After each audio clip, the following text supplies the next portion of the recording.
A lot of work has gone into doing this today, all thanks to the Ford Foundation. So we'd like to invite Dr. ChiChi Aniagolu, Director, West Africa, Ford Foundation, to give us the keynote address. Please, let's welcome Dr. ChiChi.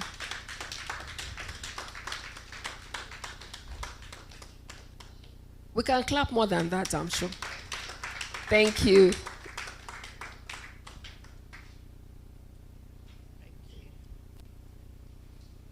Good morning, ladies and gentlemen. My name is ChiChi Aniagolu, and those who can't see me, I'm wearing a burnt orange dress.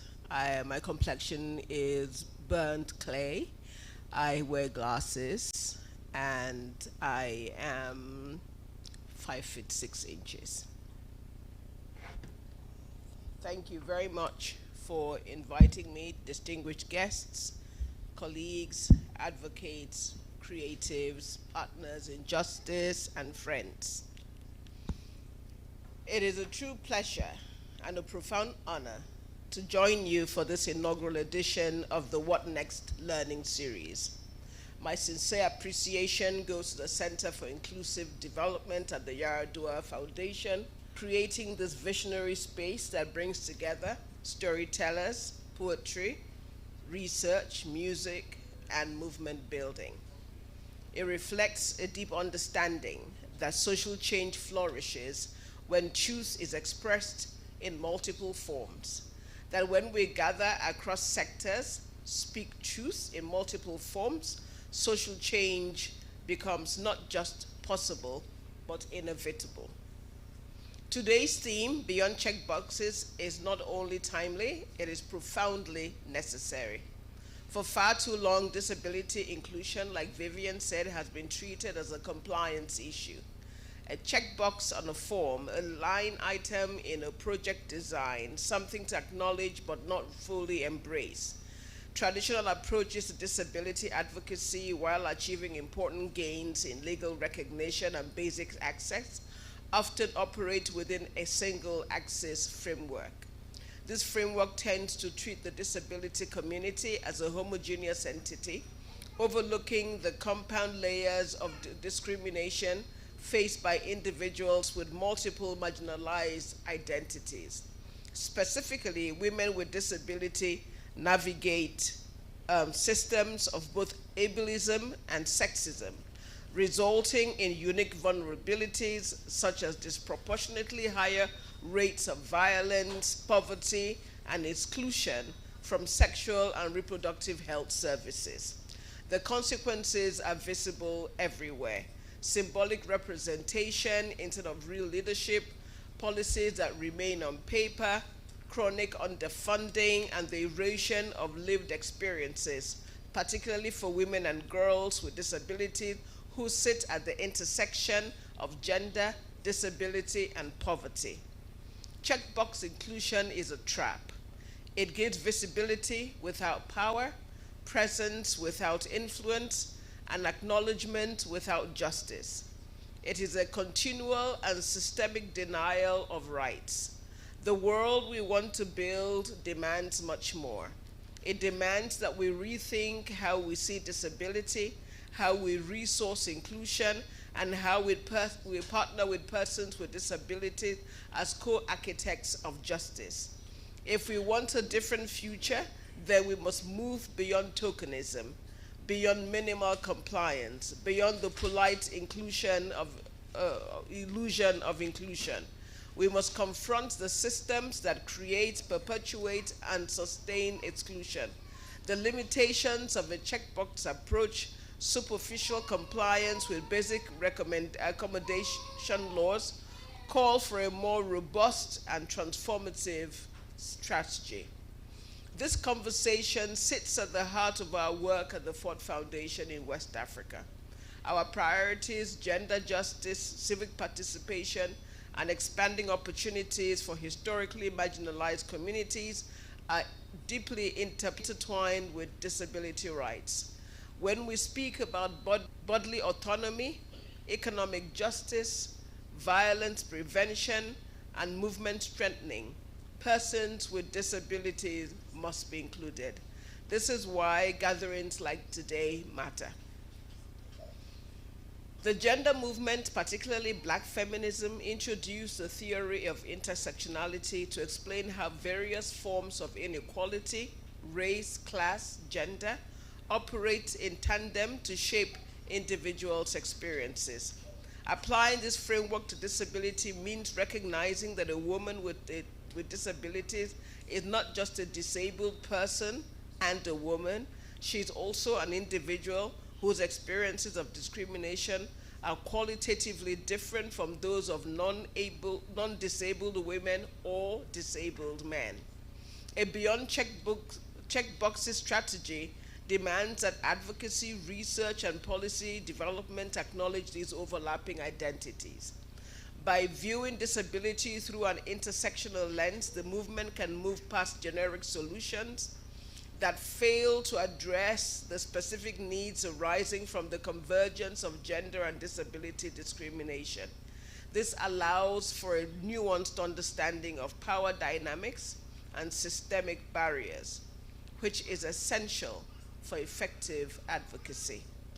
This paper argues that the disability movement can achieve more profound and equitable outcomes by adopting key strategies and the theoretical framework of the gender movement, leveraging intersectionality as a core analytical tool, and embracing gender transformative approaches that will enable a shift from mere inclusion to deep structural change for women with girls with disability. The topic actually, which I forgot to mention, is beyond checkboxes, reimagining disability through the gender movement strategy. So that's what I am talking about. So how do we draw lessons from the gender movement for the disability movement? The gender movement in West Africa and elsewhere did not gain traction with donors, corporates, and government actors by chance. It succeeded because it was strategic, coordinated, persistent, and rooted in justice. It confronted norms, challenged inequality, and reshaped power structures with courage and strategy. The gender movement provides a powerful blueprint, powerful lessons that disability advocates can draw from and adapt. These include, but are not limited to, 1, shifting from segregated to integrated advocacy. Historically, both movements have often worked in silos. The gender movement's push for gender mainstreaming, which is integrating a gender perspective into all general policies and programs, provides a powerful template. Instead of advocating solely for separate disability programs, a gender-informed strategy encourages the disability movement to ensure all mainstream initiatives, for instance, in healthcare, education, climate action, are inherently inclusive and accessible. 2, challenging norms, not just demanding rights. Beyond demanding legal compliance, the gender movement actively seeks to deconstruct rigid societal norms and power dynamics that perpetuate inequality. This includes challenging traditional ideas about womanhood, family roles, and power. The disability movement can leverage this approach to actively deconstruct ableist biases, challenging norms that equate value with ability and productivity. This strategic shift targets the root causes of exclusion, not just the symptoms. 3, the power of lived experience and agency. Feminist activism has long centered personal narratives as a form of consciousness raising to expose systemic issues. By highlighting the lived experiences of women with disabilities, advocacy can become more impactful and relatable, moving beyond abstract statistics to a human-centered approach. Furthermore, echoing the feminist principle of agency, the strategy emphasizes building the capacity of organizations of women with disabilities, ensuring their leadership is central to the nothing about us without us mantra. 4, narrative power. Gender advocates reframe gender inequality as a societal imbalance issue affecting government, governance, development, and economic growth. Similarly, disability inclusion must be positioned as a national priority, not pity, not charity, but rights, dignity, and justice. 5, strong evidence base. The gender movement invested in data and research. CID's Ford-supported study on gender-based violence against women with disabilities launched today and is exactly the kind of evidence that shifts discourse, policy, and funding. 6, grassroots mobilization. Gender movements build power from the ground up. Disability advocacy must strengthen community organizing and elevate persons with disability-led leadership. 7, cross-sector coalition. Gender justice expanded because it intentionally built alliances across all civil society, media, government, and the private sector. Disability inclusion must forge similar coalitions, especially in education, technology, labor, and governance. And importantly, the private sector must be part of the shift. Just as the gender movement successfully built a strong business case for inclusion, disability inclusion must move from charity to strategy, embedded in workplace culture, corporate sustainability, and long-term diversity commitment. 8, visibility and cultural influence. Movements grow when they remain consistently and persistently visible. Disability inclusion must stay visible in the media, in boardrooms, in budget discussions, and in community narratives. Visibility creates momentum. The integration of storytelling, poetry, and music in this series reminds us that culture reshapes norms, something the gender movement understood very well. 9, leadership that reflects the community. Gender justice gained power when women, including young feminists, led the work. Disability inclusion will advance when persons with disabilities lead the conversations, shape priorities, set agendas, and control resources. And just as male allies strengthen the gender movement, disability justice will require committed allies without disabilities who use their influence to open doors, challenge biases, and expand opportunities. 10, I think we're in 10 now, right? Legal reform and accountability. Just as gender advocates turned laws into lived realities, disability advocates must demand full implementation of the Disability Act. We must also ask why many institutions have not embraced the disability quota agenda and what lessons from gender-focused affirmative action can teach us about shifting norms, expectations, and accountability. 11, economic empowerment.